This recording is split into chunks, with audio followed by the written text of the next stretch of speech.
All right, you guys, welcome back to the Mold Apocalypse show number 2 as we revisit decodes that we did just before the rise of the mold epidemic that is happening right now in plain sight. We did a poll during the first Mold Apocalypse show in which we were discussing those of you who had actually been exposed to mold or had some kind of ongoing mold infection. I think the actual number was somewhere around 90% of you since 2022, if I remember correctly. This is a problem, and we're going to look at it. We're going to go back in time and figure out what is going on here. Now, we're going to pick up where we left off in early 2022. And we're going to examine this mold aspect of a decode we did on the wheat and the tares. And it was about this time that the CDC finally conceded and admitted that Candida and other mold and fungus outbreaks were reaching epidemic status. So we knew we were over the target with these decodes. And so let's get into this next one here, the wheat and the tares, and a particular mold that attacks wheat. Let's take a look. Because today we're going to talk about a scientific fact. A scientific fact that was not discovered until thousands of years after it appeared in the Bible. Now, what is this scientific fact? Well, the nutritional content of the grain wheat compared to the nutritional content of a tare or a weed. One, which is the wheat, is iron dominant, and the other is copper dominant. The red bloods versus the blue bloods. Now, nutritional content in foods was only discovered in the last 100 years. This is when they discovered that foods had vitamins in them. This was in 1910. And then the other essential elements they didn't discover till long after that. So, how did the biblical authors know about this thousands of years ago when these things were written down? Well, of course, we know how they knew. It was the inspiration of the Most High. Let's read what the word says about the wheat and the tares, the parable of the wheat and the tares. And then we're going to look at the scientific evidence of what I found with just a little bit of digging into this. Now, before we get into the word, here is the history of nutritional science, because I always get naysayers sometimes that want to talk about the ancient Egyptians and what they knew and all this, which they were actually knockoffs of the truth. The ancient Egyptians, they stole truths and then they tried to make them their own. But here you see the era of vitamin discovery, vitamins and nutrients, didn't happen until the 1910s to the 1950s.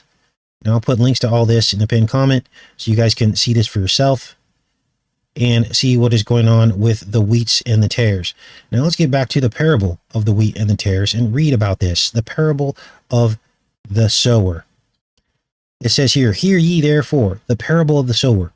When anyone heareth the word of the kingdom, and understand it not, then cometh the wicked one, and catcheth away that which was sown in the heart. This is he which received the seed by the wayside.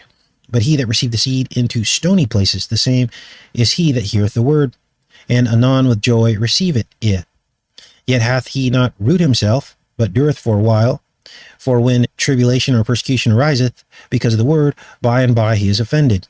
Now, this is in the King James Version. I use the King James when I can, but this is an instance where I believe the King James works against sometimes people's understanding of the Bible. And I believe that was done intentionally by the enemy for us all to say beyond a shadow of a doubt that we're only going to use the King James. Well, what better way to put up a wall between God and his people than to make the Bible hard to understand with the King James Version?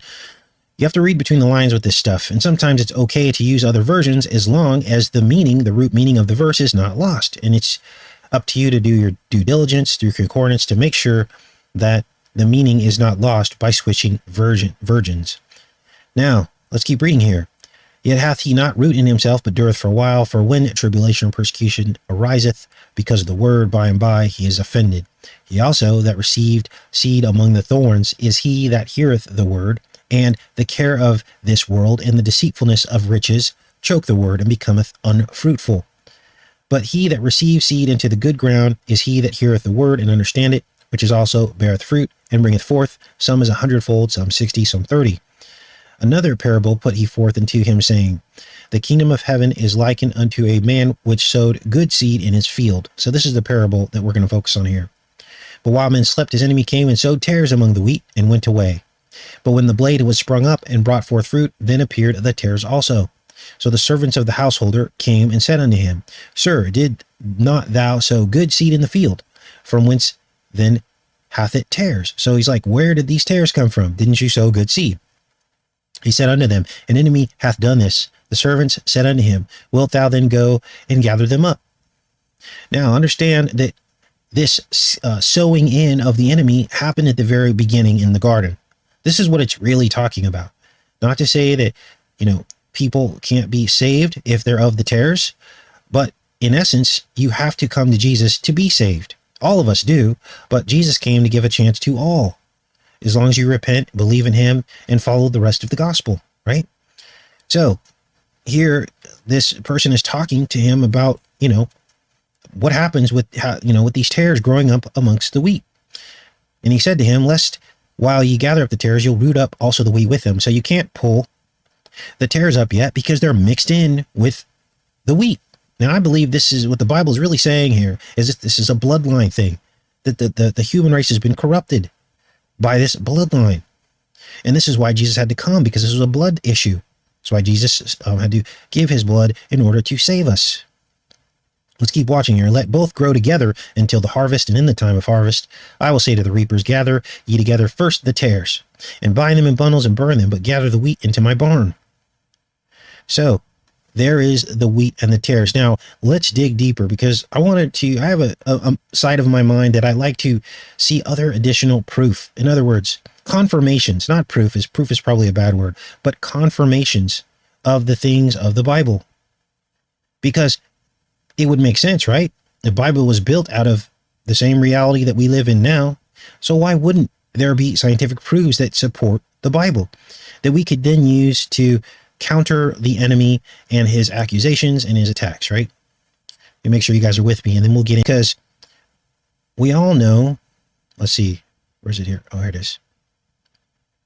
We all know what wheat is, right? We all can identify wheat. It hasn't changed form, and since the beginning of time. But the Bible is not really specific as to what kind of weed or what kind of tare it is speaking of when referring to these tares, right? What kind of weed it is, because obviously it's a weed. We don't know which one it is. Well, here's an article here that seems to narrow down what species of weed that the tares are, and it narrows it down, I think, pretty accurately. We're going to read this article. It's called Zawan and the Tares in the Bible. Cephalaria syriaca, one of the candidates for tares in the wheat field near Medaba, Jordan. And in the abstract, it says here, Zawan and tares in the Bible. Syria refers to two weeds in wheat fields as Zawan in Arabic. These are the sagittal weeds, Cephalaria syriaca and Lolium temeluntum. The Greek word zizanion in the parable in Matthew 13 is translated variously as tares, darnel, and weed. According to the biblical text, tares must have a life cycle like wheat and easily contaminate wheat seeds. Better understand which plant is Zawan field and threshing. Zawan field and threshing sites in Jordan, Syria were surveyed. 4 grain fields and 4 threshing sites had cephalaria. 1 field and 1 threshing site had lolium. So these are likely the 2 types of tares mentioned in the Bible. Now let's read this here. It says 2 major grains are mentioned frequently both in the Old Testament of the Bible. Wheat was preferred grain because it can be used to make yeast bread. Barley, on the other hand, lacks appreciable gluten, so produce less desirable flat bread. For that reason, barley was consistently valued at half the price of wheat. The parable of the wheat and the tares is well known. Despite this, there is disagreement over the plant or plants meant by the Greek word zizanion, found only in Matthew 13, where it is variously translated into English as weed, darnel, or tares. In order to understand the context and its botanical features, it is essential to consider the text in detail. Jesus told them another parable. So here it talks about the parable that we just read. And tares are associated with wheat, not barley. Tares could be contaminants of wheat seed. This is implied in the seed being good. Following on this, the grains of the two must be similar. Modern varieties of wheat can reasonably be assumed to have larger grains than ancient wheats, obfuscating the mimicry of the two different fruits. Life cycle of the tares and wheat is synchronous. Let both grow together. The farmer instructs the workers to first gather and bind the tares, first collect the weeds. The fact that the wheat may be collected or damaged does not imply that the root system of the tares is more entwined with the neighboring roots. So they're doing an analysis here to try to narrow down what these wheats and tares are. At least near maturity, the two plants could be distinguished in the field because the wheat was forming ears when the tares were discovered. No mention of the tares being poisonous. There's a well-known proverb which also deals with weed in wheat. This plant or guild of plants is zawan in Arabic. The proverb states, the zawan of your own country is better than the wheat of strangers. So here are the candidates for tares and zawan. Weeds are mentioned in many places in the Bible. Few of those are associated with wheat, however. There is a reference in Job, let thistles grow instead of wheat, and cockle instead of barley. The Hebrew word here is bashal, also found in Isaiah 5, where it is translated as wild grapes. So this goes on, and then they talk about a long history of this El Temeltumum, which is darnel. We're going to look at darnel. We're also going to look at the cephalaria. But let's go back to the darnel. It is visually indistinguishable from wheat, at least at the younger stages. It matures at the same time as wheat. The mature grain are about the same size and shape as wheat grains. Because they are non-shattering, the darnel are carried intact when the grain is harvested, and they are often toxic and known to poison cattle. A classic paper. So I'm going to interrupt myself. We're back in 2025, and now you're starting to see how all this fits in together. Wheat and tares look almost identical when they first sprout and grow at a young age. So interesting, right? The doppelgangers, the first 6 generations of mankind on Cain's side and Seth's side had identical names, the wheats and the tares. Let's keep listening here. Identifies a fungus as the toxic principle. These two factors, being a grass and being toxic, made lolium or darnel a fitting plant for tares. Nevertheless, the parable does not require that tares be toxic, nor does it imply that wheat and tares must be distinguishable when very young. So on the basis of toxicity and mimicry, many modern students of the Bible have accepted lolium as the tares, or the darnel as the tares. On the other hand, there are records of numerous darnel grains as contaminants in grain caches in Israel, in that country. Can't even say that country on YouTube anymore. Unbelievable. So basically, they found this stuff in these ancient caches. I'm not going to read this whole article because it's kind of long. But another strong prospect for zawan and another possibility for tares is Cephalaria syriaca. The growth form of Cephalaria is much different from wheat. After a single stem reaches approximately the same height as a wheat plant, it produces 4 branches at sharp right angles. Cephalaria is not toxic and is one of the most successful weeds in wheat fields in the Mideast because of its stature, phenology, retention of fruits, and the resemblance of the fruit to wheat. So then there's a study they show here of why these two could be the actual candidates for both of these. Now, let's get into these, break these down now that you know what we're dealing with here. And so the article identifies these 2 weeds that could be strong candidates for what the Bible describes as tares. Darnel ryegrass, which is Lolium temelemptum, and the cephalaria. Now, the cephalaria is also known as Syrian cephalaria, as you can see here.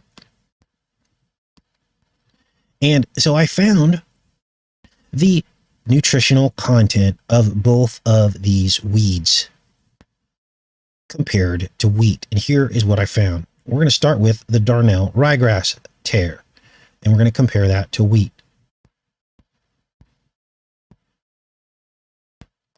So here's the Darnel ryegrass. Now, these are just leaf samples, so it's going to be much different than the grain. But look at this. Darnel has about 15% more copper. Here's copper down here at the bottom. And as you can see, the wheat has 8.17 and Darnel ryegrass has 9.23. This is milligrams per kilogram. But as you can see, that's about 15% more copper than wheat, just in the leaves. So you can imagine the difference in the actual grain. But look at this other tear, cephalaria. Now, as I told you, the cephalaria is the actual, let's see, where did I put that? The cephalaria is also called Syrian cephalaria. So they're one and the same. But if you look at the cephalaria, if I can find where I put that,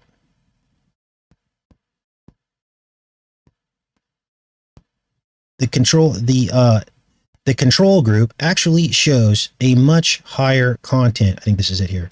Gotta scroll down. Here it is. Of copper. And it's right down here. Here it is. Okay, so let's zoom this up. As you can see, this is a Syrian cephalaria, as you can see at the top of your screen there. Highlight that up for you.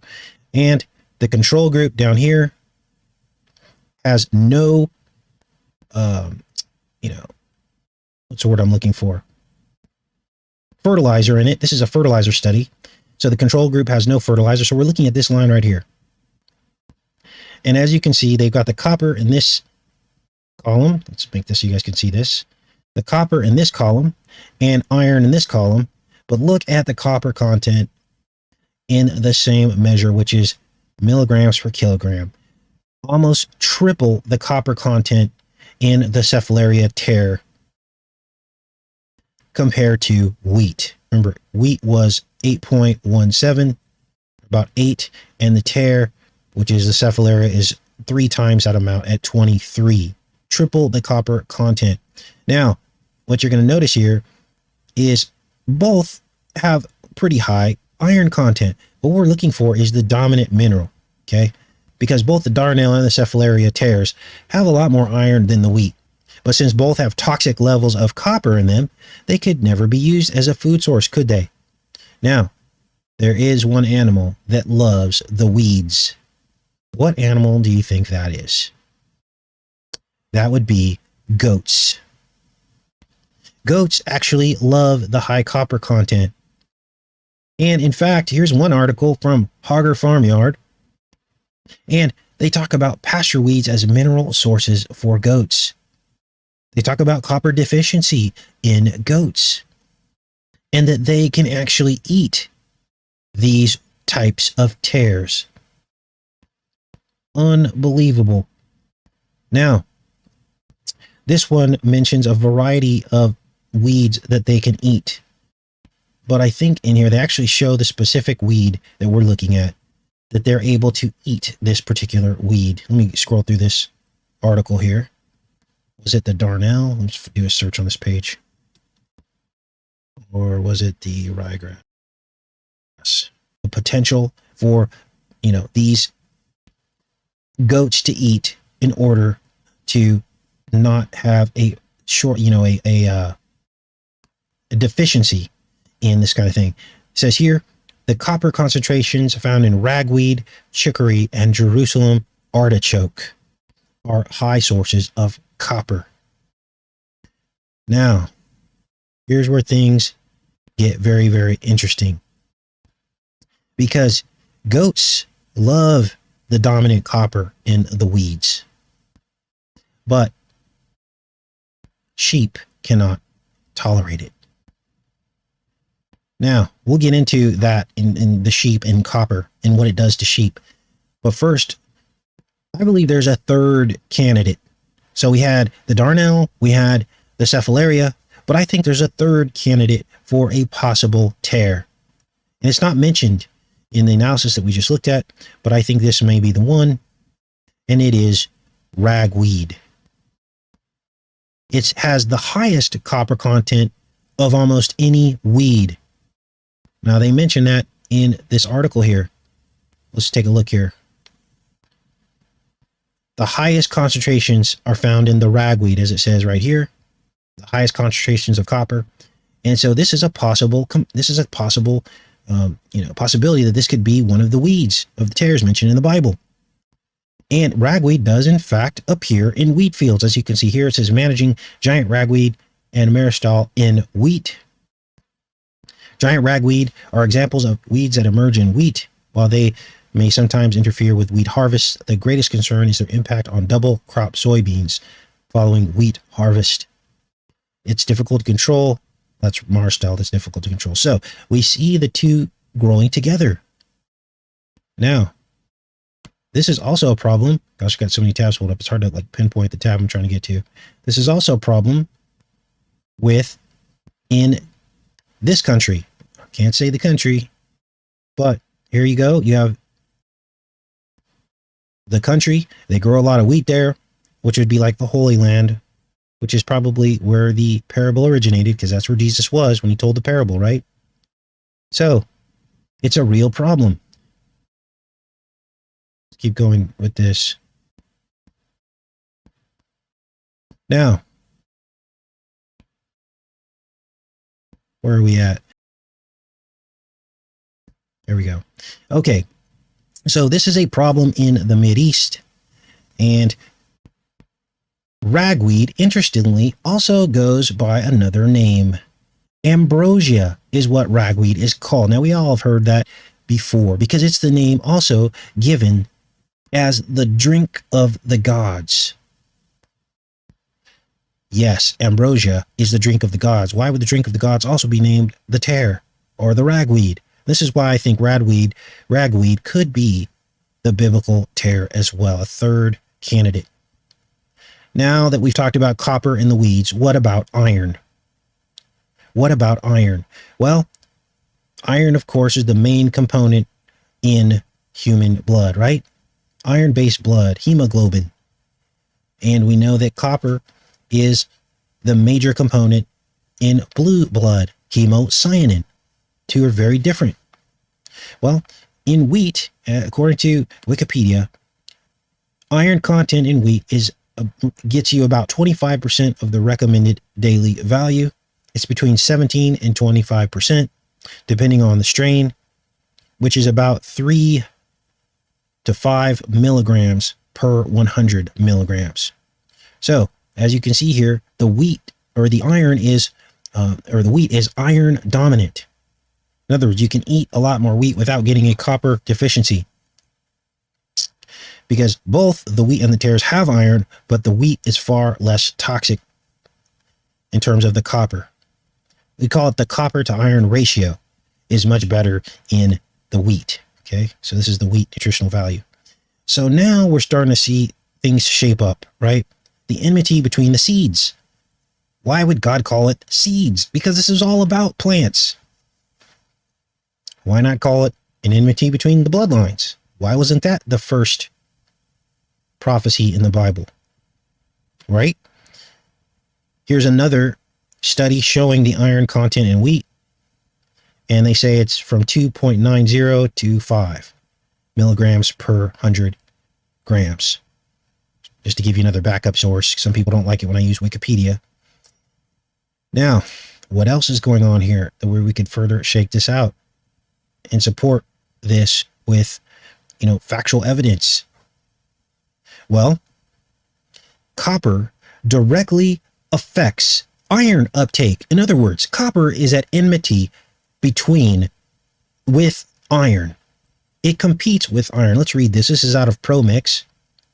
Excess copper in the growing medium can restrict root growth by burning the root tips and thereby causing excess lateral root growth. High levels of copper can compete with plant uptake of iron and sometimes molybdenum or zinc. The new growth can become initially greener than normal, then exhibit symptoms of iron deficiency or possibly other micronutrient deficiencies.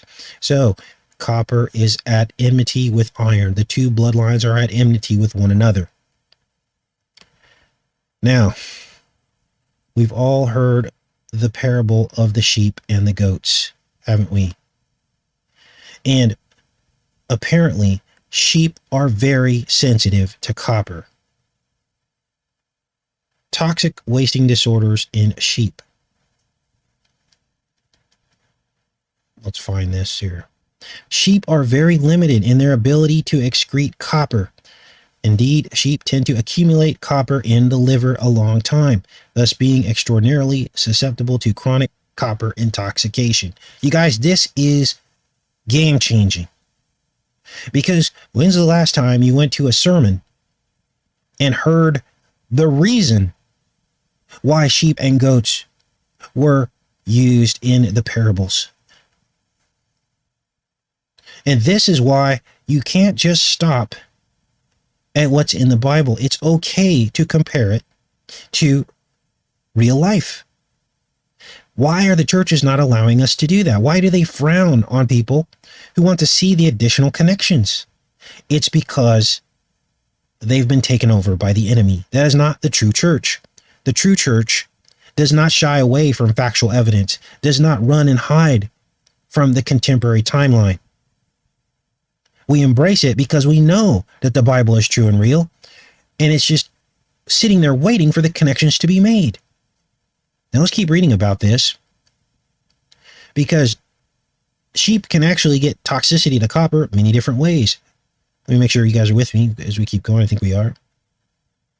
It can happen one of three ways: excessive consumption due to contamination of drinking water and or food with copper-containing compounds, which would be the weeds, right? So if your sheep are eating weeds with high copper levels, that's not good. You can also get it from low levels of this certain dietary supplement called molybdenum, which increases the rate of copper absorption in the gut. And they can be exposed to hepatic toxins, or their livers could be weak because of eating certain plants, which would cause the copper poisoning. Copper accumulates in hepatocyte lysosomes, is actively incorporated and stored in new hepatocytes when others die and release it. However, there is a threshold level which the organ cannot cope with the turnover rate, and significant hepatocellular necrosis ensues. Subsequently, plasma copper levels increase, causing sudden crisis of intravascular hemolysis, anemia, and death. Sheep may show no clinical abnormalities before the hemolytic crisis occurs, although in certain cases there could be an elevation of hepatic enzymes such as plasma aspartate transaminase and gamma glutamyl transferase. So that's just a word sandwich. But basically what they're saying is the liver ruptures from all of the copper toxicity. Now you're starting to see how all of this fits together. Now there's a couple more studies in here, because I found this. The word romaine. Here it is here. This is out of Middle English Compendium. So this is Middle English. The word romaine is associated with blue vitriol, copper, as well as darnel, which they call cockle, or the lolium tementulum. The two words are associated together. So there's a direct connection between copper and this weed, which is interesting. There should be no connection, right? Other than the study that we just did. Now here are a couple more articles about darnel, which is one of the candidates. Now, I'm going to interrupt myself because here we are going to get into the mold toxicity inside of wheat. And just to quickly summarize, if you're just tuning in today, we're going over how sheep are iron dominant and goats are copper dominant. So it falls right in line with what the Bible says. It reinforces the biblical metaphors that we were given: the sheep and the goats, the wheat and the tares. Let's keep listening here. Wheat's evil twin has been intoxicating humans for centuries. Darnel is poisonous, but in small enough doses can give food a special kick. For many centuries, as long as humans have cultivated cereal grains, wheat's evil twin has insinuated itself into our crops. An evil twin, a doppelganger, the other side of the bloodline. In a big enough dose, the grass darnel can kill a person, and farmers would have to take care to separate it out from their true harvest. Unless they are planning to add darnel to beer or bread, or on purpose in order to get high. So there's some kind of toxic effect to the darnel. Darnel occupies a gray area in human agricultural history. It is definitely not good for us. When people eat its seeds, they get dizzy, off balance, and nauseous. and its official name, I gotta say that right, temellentum, gosh, that's a hard word to say, comes from the Latin word for drunk. Darnel is a mimic weed. Now, this article screams two bloodlines, doesn't it? It screams it, because you got mimicry, you've got doppelganger, you got all these things here. Darnel is a mimic weed, neither entirely tame or quite wild, that looks and behaves so much like wheat that it can't live without human assistance. Darnel seeds are stowaways. The plant survival strategy requires its seeds to be harvested along with those of domesticated grasses, stored and replanted next season. So there you go. You can't pull up the tares without pulling up the wheat, and that's why the harvest has to happen at the end of time. Everything's too mixed up right now. Oats and rye began their relationship with humanity in a similar way, but for whatever reason they were developed into full-on food crops, while darnel stayed in the shadows. The interesting thing about darnel is that we've caught it in the act. The mimic weed took advantage of humans without fully bending to our will. Darnel has a double life. As a menace and a sought-after intoxicant, they found that darnel shows up time and again in key literary texts. And remember, darnel is higher, about 15% higher in copper than the wheat that it grows next to. Once you start looking for darnel, it's everywhere. Ovid calls it eye blightening. One of the plant's effects is messing with a person's vision and speech. Wow, I wonder how that might tie back in to the Bible and passages about vision and speech. In the Bible, it appears in the parable of the tares. So think about this. Those with eyes to see and ears to hear. Well, they would be free of the tares, wouldn't they? Which cause your vision and speech to be compromised. Wow. So, darnel shows up in Shakespeare. Lear wears it in his crown of weeds. So this goes back to the crown that we've been talking so much about, made up of all the idle weeds that grow in the sustaining corn. The symptoms of the king's madness, Thomas noticed, are similar to the symptoms of darnel poisoning. He started wondering if Shakespeare had meant to insinuate that Lear had been eating the plants in his crown. If farmers never domesticated darnel and were wary of it, people still found ways to use it. In classical Greece, it was known as the plant of frenzy. Thomas and his colleagues found and used in the rites of Demeter and Persephone's followers. It was used in Europe as a medicinal plant, as an anesthetic, in the slow menstrual bleeding. But most often, it seemed to be baked into dazed bread or brewed into beer to give those basic an extra kick. Wonder if darnel is in modern beer.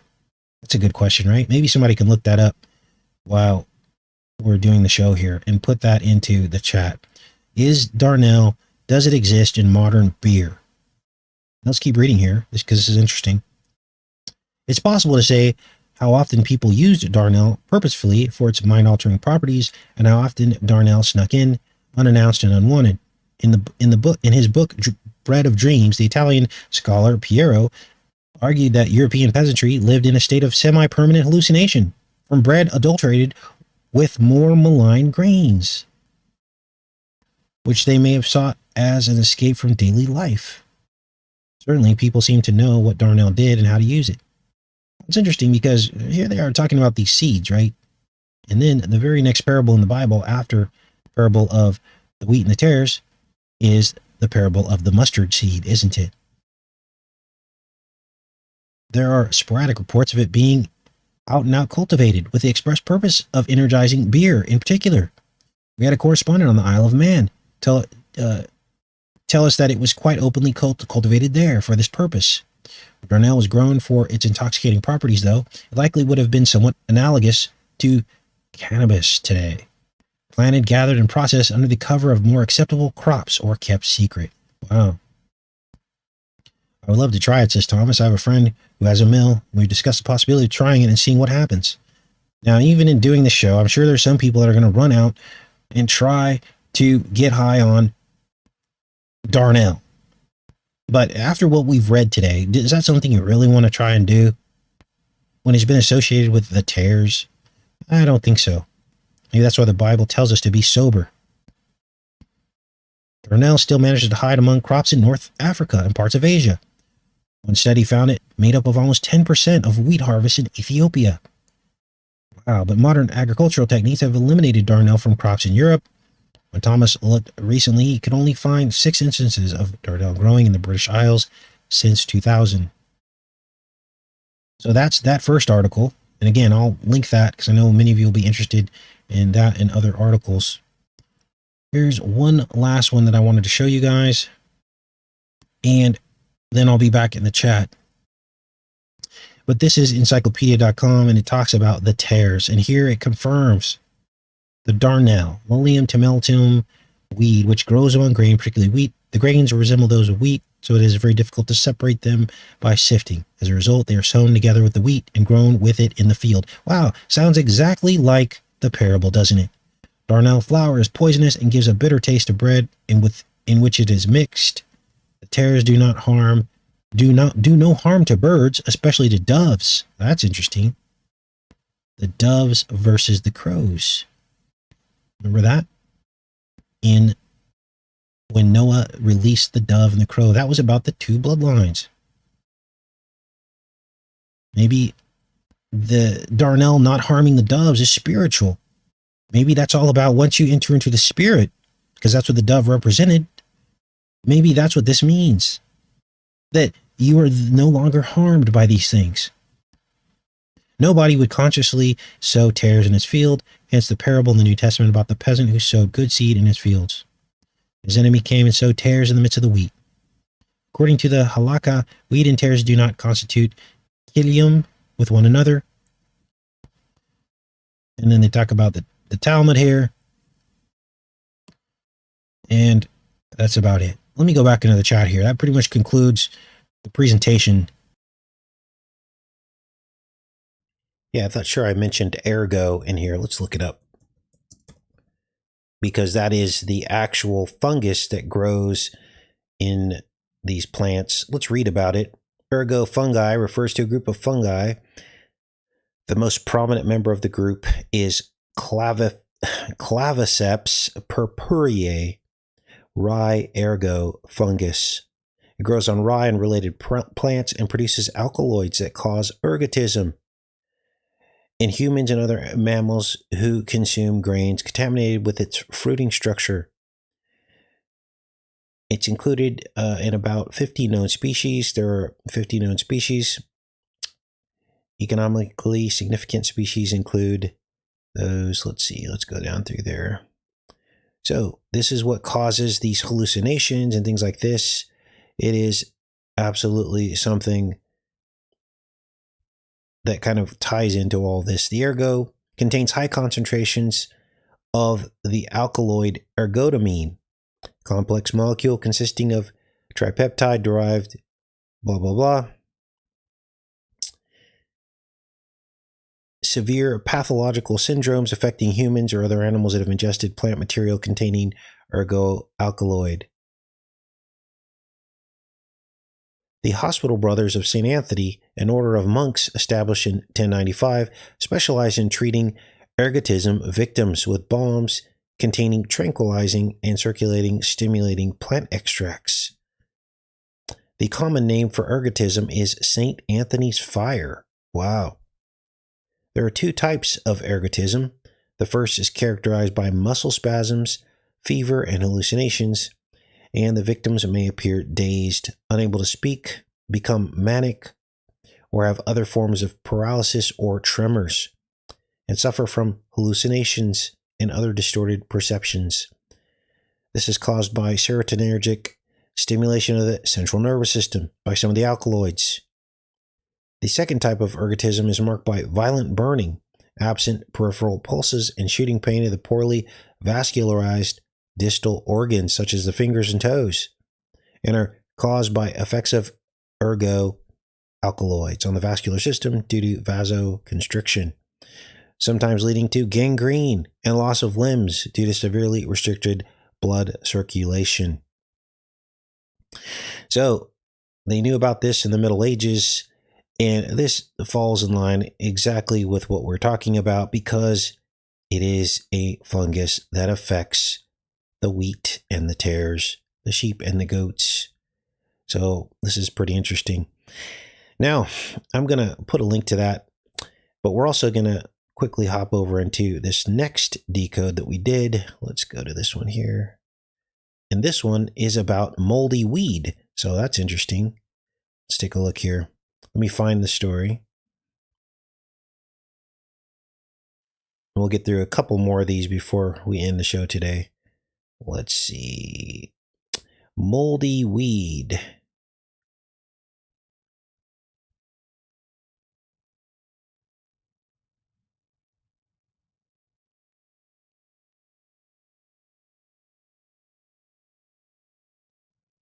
Let's take a look here.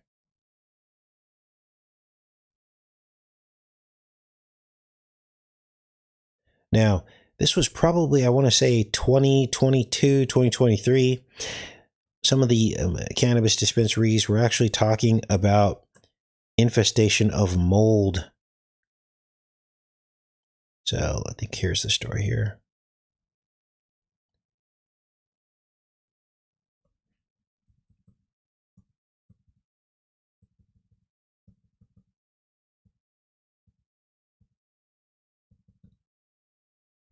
These other headlines, because this is crazy, you guys.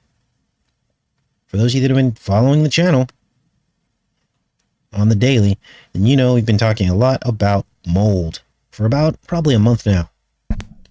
Now, this came up, we were decoding some films in which mold was prominent.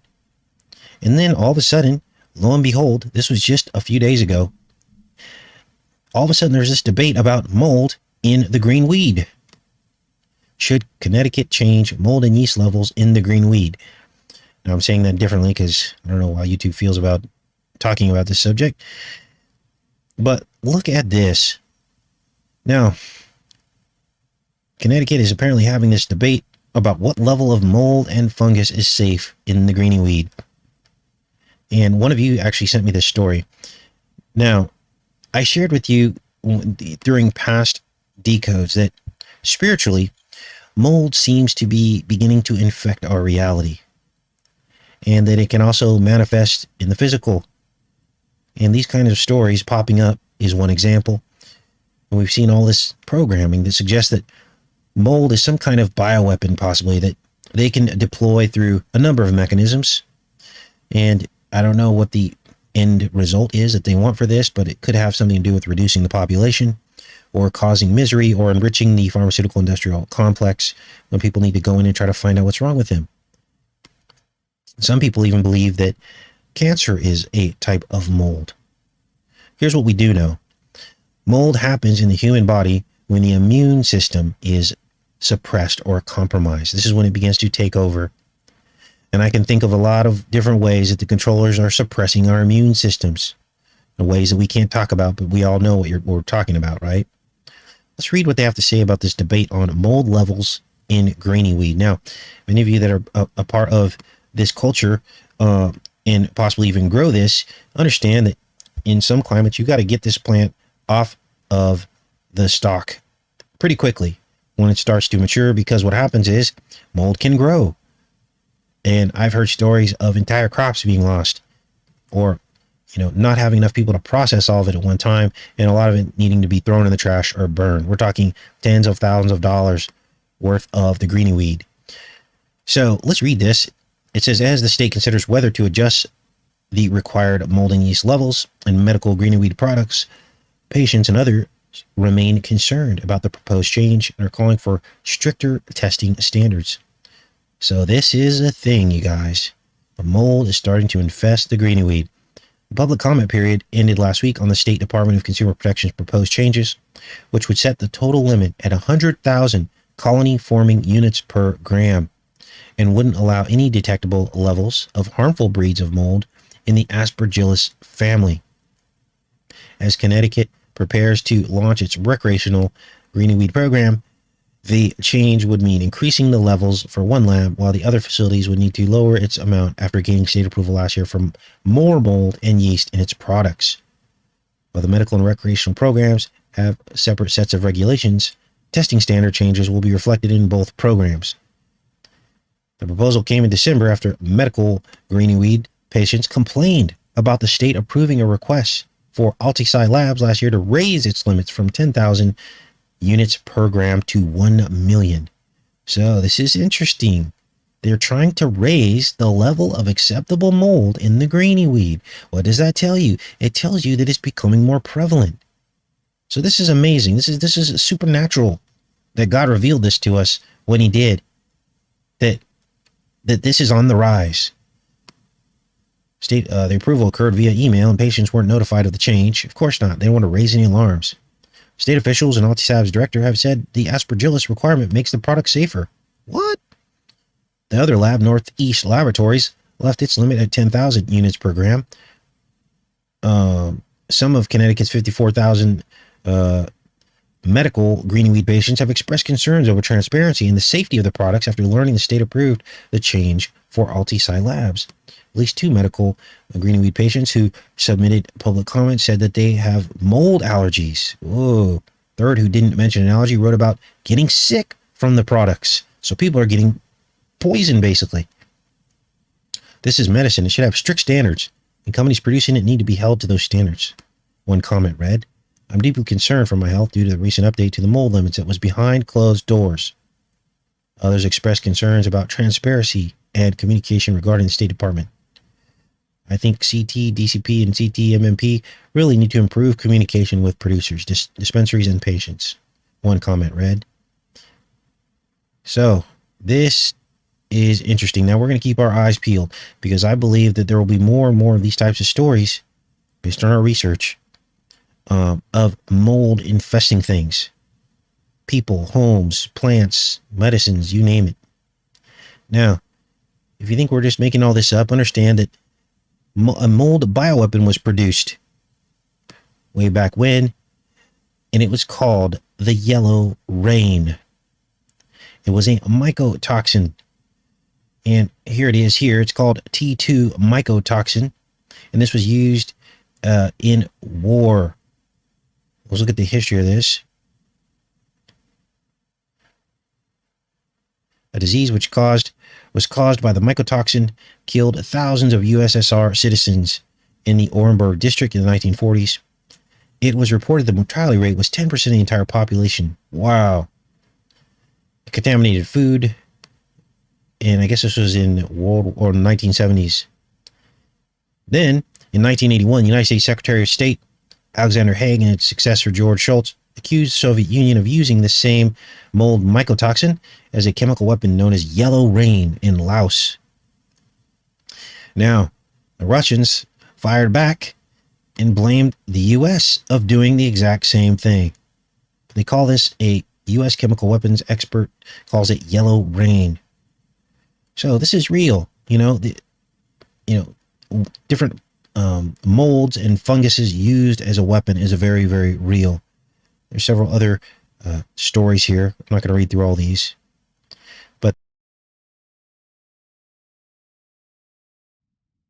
Whoa. T2 mycotoxin is also thought to be a cause of Gulf War syndrome.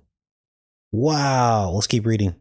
They're saying here that mycotoxin could also have been the cause of GWS. Another sensitive topic on YouTube. You're not allowed to talk about that. And they rush through and try to erase any comment talking about it. They don't want vets comparing notes, because then that would be, really bad for them. Basically, they're blaming that for it as well. So that's the truth about mold. Now, here we have some news. All right, you guys, we're going to probably save the rest for tomorrow, which will be the movie The Privilege, about a fungus that is used as an agent of demonic possession in an elite secret society. So we will do that as well.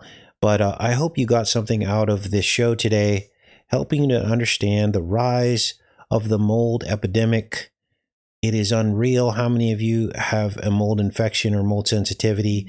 And now maybe we can get some answers by looking at these old decodes from 2022, in which we started to talk about these things. We started to see it spiritually.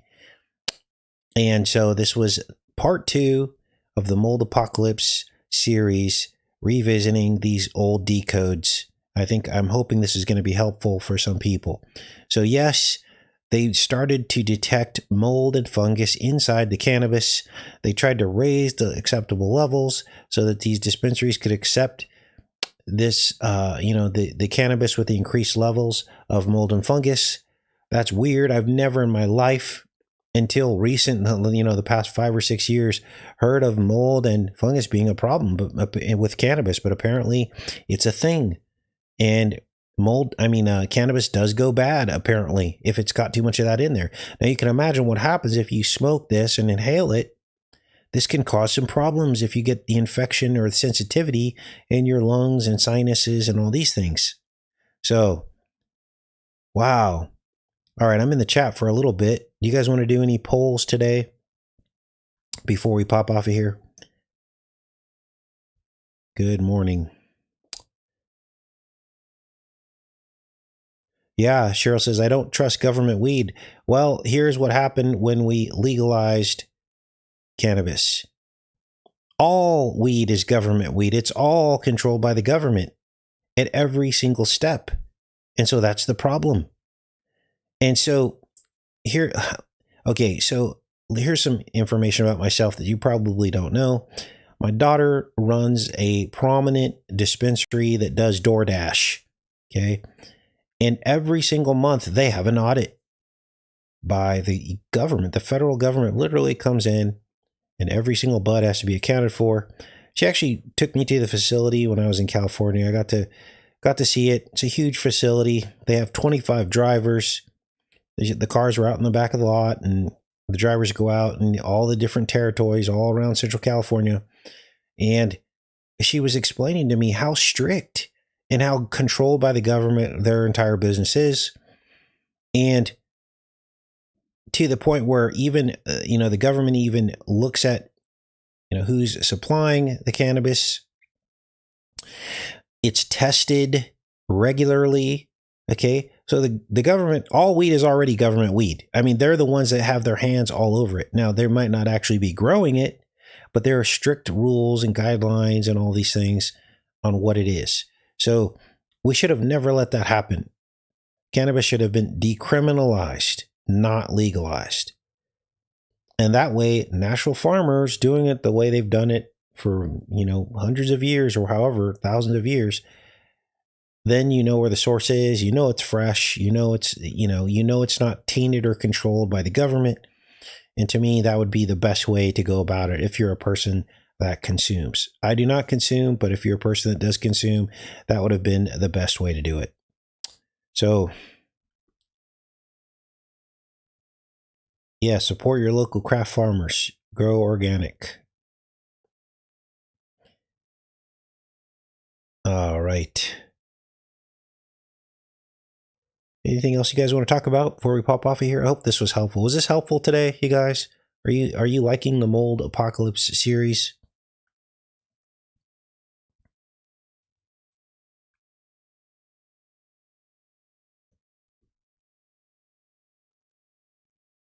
Government is the biggest RX dealers. Yep, absolutely.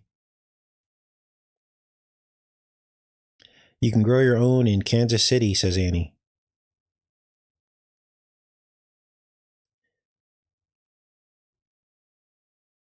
Oh, so most important news today, for those of you that stuck around, Boots is now here at my house. He's been hiding. He's hiding under the couch. They found him yesterday and they brought him over. Thank you to my friends who got me the cat while I was away. And so Boots is adjusting. Let's just say that. I went out and got him some kitty litter and a new box and some stuff. It might be a while. He did sniff my hand. He let me pet him just a little bit last night. And so he looks a lot smaller in person than he did in the pictures that I shared on Facebook. He's 6 months old, almost probably 7 months now. That's a good age. So eventually I'll start transitioning him to an outdoor cat. But for now, he's got his food and water out there. He's got a brand new litter box. And then we're going to put a cat door in the garage, and the garage will be his home. And of course, I'll make sure it's temperature controlled. There's actually a window that goes out to the garage from my house, and it's just the way that my house is laid out. And I'll leave that open and let the temperature, from that living room help regulate the garage, at least in the vicinity of the window. And that's where I'll put his bed. So he'll get heat and cooling through the window, through the screen. And then I'll bring him in sometimes, of course, because I love cats, and hang out with him. But really, his entire purpose is to control rodents and snakes around the property. So Boots is in the house. I might do like a video of him under the couch and maybe upload that. It'll be a short video. Maybe I'll upload a short for you guys of Boots under the couch, and maybe I can get him to come out and I can pet him and stuff. So William says, I need a couple more cats. I don't know. We'll start with one. I was a little overwhelmed yesterday when they dropped him off. It's been a long time since I've had to care for an animal, like it's been like 20 years, maybe 15, 20 years. So, it's a little bit intimidating, you're putting the care of this animal, and, but I'm going to have faith that God's going to work out all the kinks. He did use his litter box that they left with him. So he was a good cat. He has not like pooped anywhere or anything outside of the box. So that's a good sign. It stunk to high heaven though when I went back into the living room. So I had to go, fish out and everything and get, make sure he was okay. But now he's got brand new litter and brand new box. So he's going to be fine. Yes, I had cat scratch fever. Oh my gosh. Yeah, I told you guys a story about that. I actually had that, and so did my kids. Robin says, I have a question, but it's off topic. I believe my son and I have been targeted because of our political views.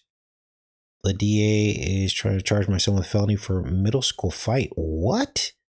That's crazy that they would do that. Well, yeah, Robin, I mean, targeting is absolutely a thing. And this is the problem with artificial intelligence and, Trump looking at people's social media profiles. I mean, this is right out of communist China, Now, people are like, oh, we should be doing that if it's approving someone's visa. But it's a slippery slope. As soon as you start allowing it for one group, then they roll it out to the rest of us. And so we should never allow any government, I don't care if it's people coming into the country or not, to look at your social media. It should be completely based on your criminal history. That is fine. But looking at someone's political views and how they believe about certain things, that's not American to, not allow certain people in, right? And so that translates to us as well. If they're doing it to people that are coming in from other countries, then of course they're looking at our social media.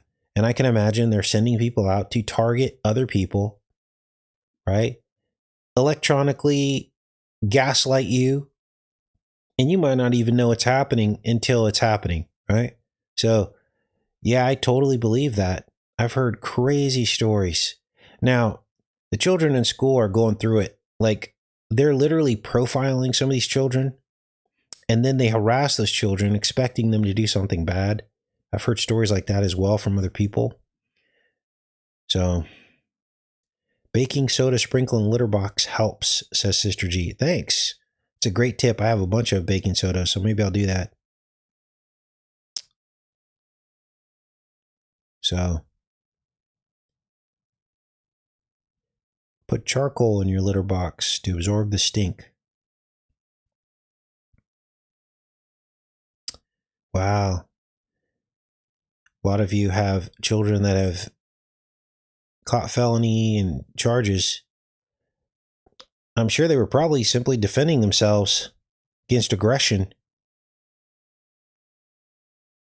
Once you're in the system, you're a moneymaker for them. Yes. And it's like they target you.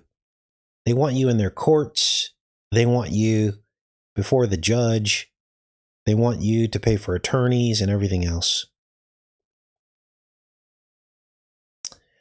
Horse litter pine pellets is the cheapest litter. Need a special sifting box, no odor. Thanks, Julius. Well, eventually, okay, so this is how it's going to work with boots. So essentially, once he transitions to the garage, his litter box will go with him. And then once he starts using the cat door, then he will be able to, I'll put the litter box outside the garage, and then pretty soon he'll just be going outside. So I won't really need a litter box. The litter box is just for his convenience until he goes outside, right? So I want him to get really comfortable with me first and be able to sit in my lap and pet him and stuff like that before I actually, yeah. So, all right. Outside's the best box. Yes. Yeah, there's so many places for him on the property to go to the bathroom. I'm not even worried about stepping in it because it's like endless. I did get him a flea and tick collar because ticks are prevalent out here. I would hate for something to happen to him. So he's covered there. All right, everybody. Thanks for hanging out. And I will see you guys tomorrow with The Privilege, the movie The Privilege, about an elite society who uses fungus to possess the controllers. So that'll be an interesting one. And then after that, we'll probably get back into the headlines. I'm sure there's a lot going on. I was starting to get headline fatigue. I don't know about you, so I needed a change of pace with all the Epstein stuff. So I'm glad we kind of hopped off that for a minute at least. All right, you guys, have a great rest of your day. Much love to you all. Take care.